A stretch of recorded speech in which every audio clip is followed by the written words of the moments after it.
waje right now rero ubuzima urimo ubunona ushobora kuba uri ku kazi right now urakorera kampani ukunda, undi ari mu kazi arakorera kampani adakunda cyangwa se akazi adakunda, undi nawe afite business struggling hirya no hino, undi arahasulinga, undi nawe n'umushomeri umushomeri cyangwa se undi uri mu ishuri.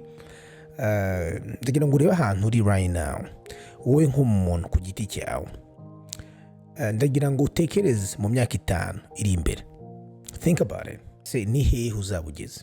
Mwasho ikibazo ushobora kuvuga uti ntabwo mpazi, ntabwo nzaba ngeze. Hari n'ubona afite icyizere ko azabageza ahantu heza cyane, hari n'undi urabona yuko ntago abyizeye neza. Akwibaza yiba nari nkubwiye ko ufite igisubizo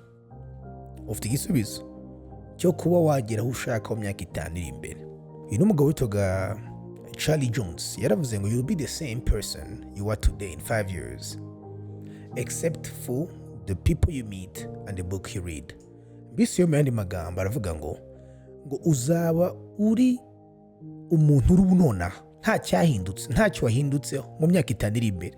Bitabaye abantu uzahura nabo cyangwa se abantu bazinjira mu buzima bwawe, cyangwa se cya kabiri ubumenyi uziga cyangwa se ibitabo uzasoma. Ibyo bintu bibiri nibyo bihindura umuntu, bikamuvana ku rwego rumwe bikamugeza ku rundi. Ndagira ngo urebe naho ugeze ubunona, wagejejwe n'ibyo bintu bibiri.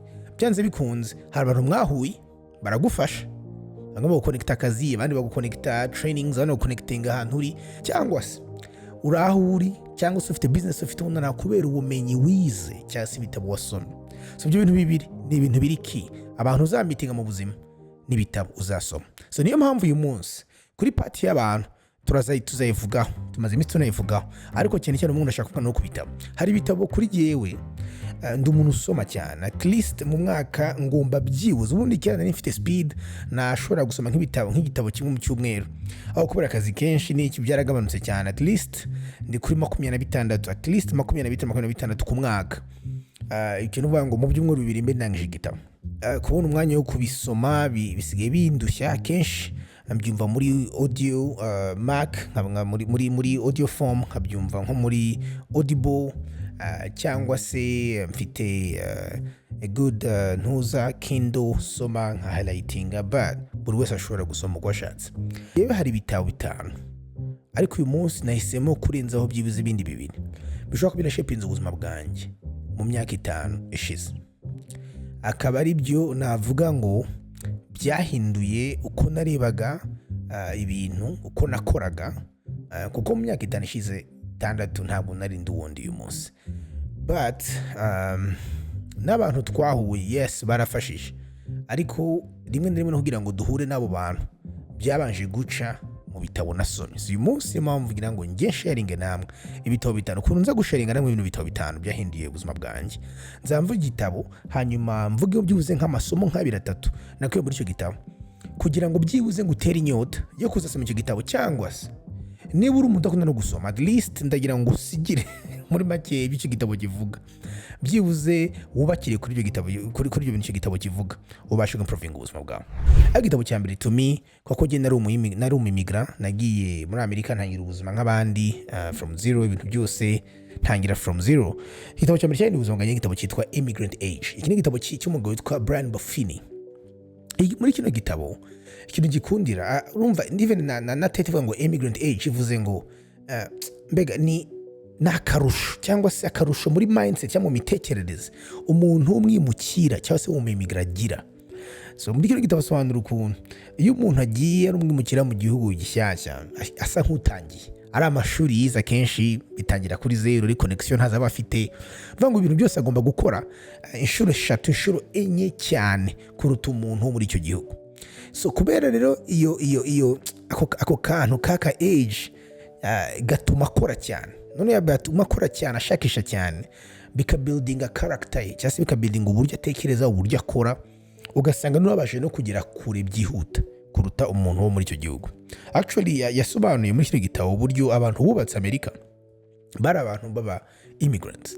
Iyo urebye ibintu bikomeye muri Amerika nibyo abantu baje bageramo, ari abimukira bavuye ahandi hantu. So icyo gitabo ni iki wakigiramwo nk'umuntu uvuga uti okay, ndi mu Rwanda, ndi mu Burundi, ndi muri East Africa, ni wacu. iki gitabo gishaka kwigisha just kugira a chip on your shoulder cyangwa se kugira a mindset yo kuvuga uti njye ndi underdog mu kazi kanjye, muri business ndimo. Niba se ufite business urakora uti njye ndi underdog, ahangaha vraiment ndi underdog, ngomba kwiga, ngomba gukora cyane kuruta abandi kuko hari ibyo ntafite. Hari no zashobora kuba ufite urangije amashuri, ufite company, ushaka gutangira company kuvuga uti wana harimo abantu benshi bakora nk'ibyanjye, harimo abantu batangiye business ikomeye. Donc aba competitors banjye ni benshi barakomeye. Nta kibazo, we fata iyo mindset yo kuvuga uti mfite age. Umuntu rero ufite iyo age yo kuvuga ati jyewe ndi underdog, harimo nk'ibintu nka bine bimuranga. Ikintu cya mbere, aba ready kwiga ibintu byose.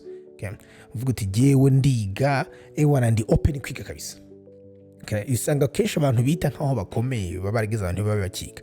Icyakora uvuga uti mfite mindset yo gukora ikishobotse cyose, igishoboka cyose cyo ngomba gukora cyose ndagikora, nta kazi suzugura cyose ndagikora. Iyo ni mindset yirwa n'abantu bafite iyo mindset yo kuvuga ngo nabandadog. Akigisha muri icyo gitabo yuko kiri kintu abantu bakora bafite iyo age n'abantu bose barishimira cyangwa se bagira gratitude y'ibyo bagezeho. Uzari biri umunyamahanga ahantu akantu kose ugize ugira a sense of appreciation na gratitude. So kona akantu kenshi gashobora gufasha abantu mu kazi gasanzwe. Usanga kenshi buriya the fact yuko tutaba grateful ibyo dukora n'ibyo tugezeho ni ikibazo gikomeye. Ikindi nacyo noho cyanyuma nako kantu kuvuga ati jewe ibintu mfite ngomba gukora inshuro 2-3 kuruta umwene gihugu. So cyangwa se wowe ufite company gato, ufite ahantu gato cyangwa ugitangira, wowe ufite ntuze gukora inshuro zingahe kugira ngo ubashe gusiga uwo mukompeti tubona mukuru cyangwa se munini. So mu yandi magambo y'igitabo Immigrant Age ni ukubwira ngo gira mindset y'umunderdog. Uri underdog, ufite chip on your shoulder, wowe ibyo ugomba gukora, kora cyane, iga cyane, menye yuko abo muri kumwe bo bari hejuru, wowe tangira hasi umenye ko kandi agomba kuba.